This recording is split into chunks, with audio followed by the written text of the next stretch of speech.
اللہ ایک ہے. دیکھا ہے کسی نے؟ بولو بولو. نہیں دیکھا. جواب ایک ہی ہے. کیا ہے؟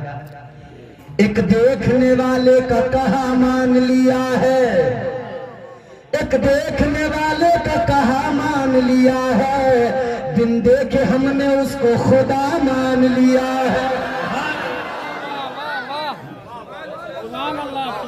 دیکھا نہیں ہے؟ حضرت آدم آئے, اپنی امت کو پیغام توحید سنایا, فرمایا اللہ ایک ہے. قوم نے کہا آپ کو کس نے بتایا؟ کہنے لگے فرشتوں کے سردار جبرائیل نے بتایا. حضرت نوح نے اپنی قوم کو کہا اللہ ایک ہے. قوم نے کہا آپ کو کس نے بتایا؟ کہنے لگے فرشتوں کے سردار جبرائیل نے بتایا. 1,24,000 کم و بیش انبیاء کرام رسولان عظام سارے کے سارے جب انہوں نے اپنی قوموں کو پیغام دیا کہ اللہ ایک ہے تو سب نے سوال کیا تھا آپ کو کس نے بتایا؟ جواب سب کا یہی تھا فرشتوں کے سردار جبرائیل نے بتایا.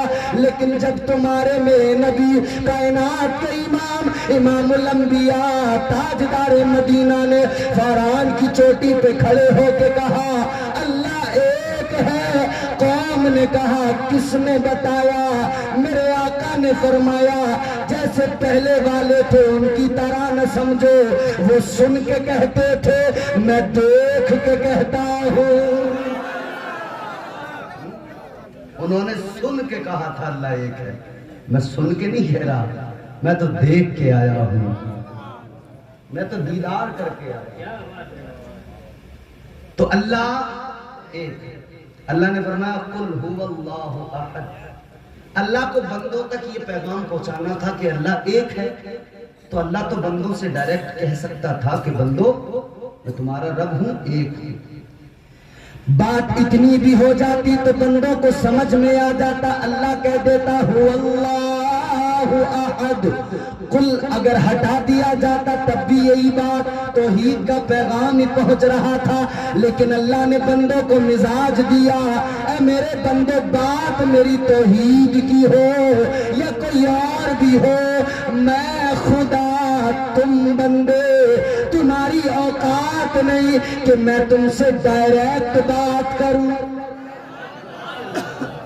تمہاری اوقات نہیں کہ تمہارا خدا تم سے ڈائریکٹ بات کر لے. پیغام خدا کا ڈائریکٹ نہیں آئے گا. اللہ نے فرمایا میں نے اسی لیے تو اپنے رسول کو بھیجا ہے کہ اس کو وسیلہ بناؤں گا. تو سنو سنو سنیو, غور سے سنو, اے میرے عزیزو غوث بنگالہ کے دیدانوں سنو. ادھر اللہ نے سورہ توحید میں جب اپنی بات آئی, اپنے آپ کو منوانے کی بات آئی, تو اللہ نے مزاج دیا منواؤں گا خود کو مگر بغیر وسیلے کے نہیں منواؤں گا. میں خدا ہو کے جب اپنے حبیب کا وسیلہ لے کے تم سے بات کرتا ہوں تو تمہاری اوقات کیسے ہو گئی تم خدا سے بغیر حبیب کے وسیلے کے بات کر لو؟ تمہیں کس نے حق دے دیا تم کہو کہ ہم تو ڈائریکٹ اللہ سے مانگ لیں گے؟ ارے جب خدا ہو کے ڈائریکٹ تم سے بغیر وسیلے کے بات نہیں کرتا تو تمہاری اوقات کیا ہے کہ تم بغیر وسیلے کے ڈائریکٹ اللہ سے مناجات کرو؟ نہیں. تو اللہ نے فرمایا قل یا عبادی, بندوں کو پکارا ہے. کیسے؟ حبیب آپ کہیں اے میرے بندوں. اچھا اللہ نے جب بندوں کو پکارا, مفتی صاحب حضور, اللہ نے بندوں کو جب پکارا نا تو پکارنے کا انداز کیا رہا؟ اللہ کا قرآن سناؤں آپ کو, ذرا زور سے بولو. یہ پیچھے والے سوچ لیتے ہیں کہ آگے والے کافی ہیں اس کام کے لیے, سبحان اللہ کے لیے. آگے والے بولیں کہ انہیں ثواب ملے گا, تم بولو گے تمہیں ملے گا. ذرا سارے کے سارے زور سے بولو. جن کی ماں نے غوث بنگالہ کا لنگر کھلا کھلا کے پالا ہے وہ ہاتھ اٹھا کے کہیں سبحان اللہ.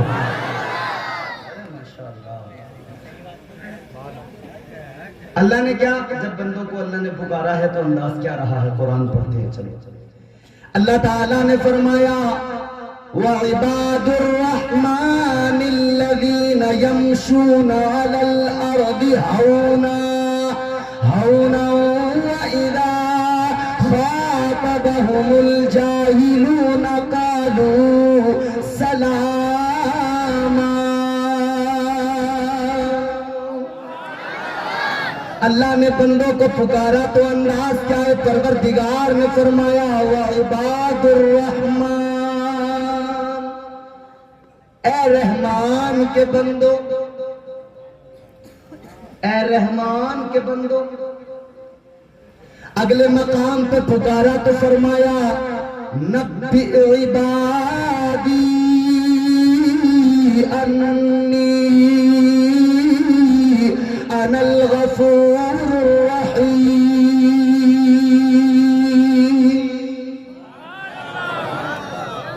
تو جب اللہ نے بندوں کو پکارا رحمان کے بندو، تو گناہگاروں کو شرم آ گئی، گناہگاروں نے شرم سے سر جھکا لیا، اور جو نیک پرہیزگار تھے نا انہوں نے سر اٹھا لیا کہ ہم چنے ہوئے بندے ہیں، ہم نیک ہیں۔ انہوں نے سر اٹھائے کہ ہمیں اللہ نے پکارا، رحمان کے بندے کہتے ہیں، ہم نیک پرہیزگاروں کو پکارا ہے۔ گناہگاروں کو شرم آ گئی، انہوں نے سر جھکا لیا۔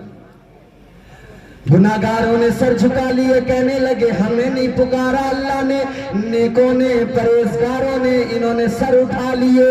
ہر موقع پر یہی ہوا، مگر اس موقع پر جب اللہ نے کہا محبوب کہہ دیجئے اے میرے وہ بندو، جب بندوں کو پکارا گیا تو پھر نیک پرہیزگاروں نے سر اٹھا لیے کہ اللہ ہم سے بات کر رہا ہے، اللہ نے ہم کو پکارا ہے۔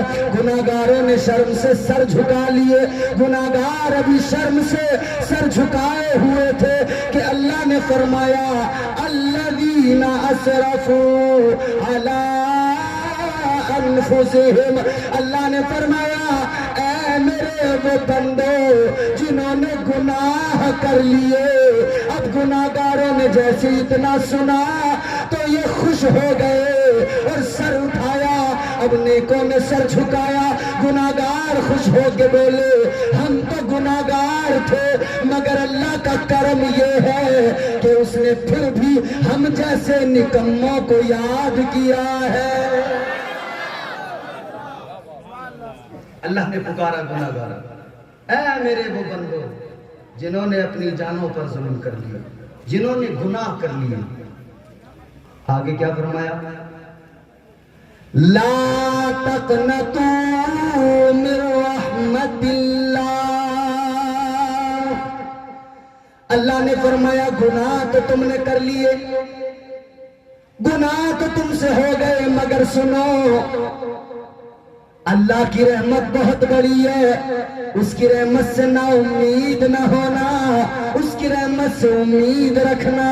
وہ بخشنے والا ہے، وہ کرم کرنے والا ہے، وہ معاف کرنے والا ہے، وہ خطاؤں کو بخشنے والا۔ اللہ کی رحمتوں کی انتہا نہیں ہے، اللہ کی رحمتیں ان کی وسعت بہت ہے، رحمت خدا کی وسعت بہت ہے۔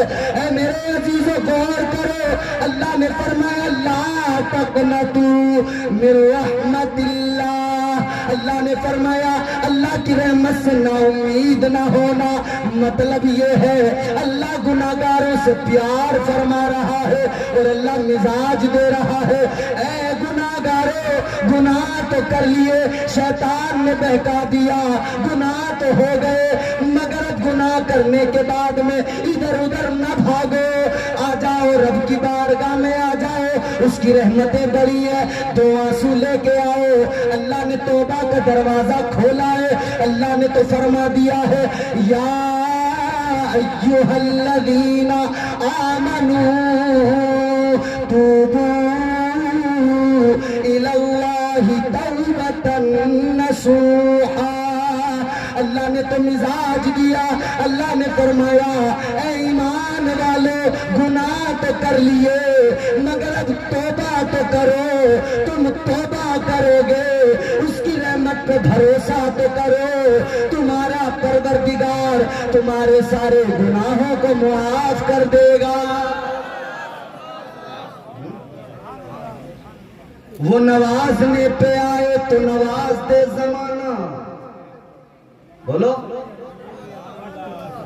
سوچو تو صحیح یار،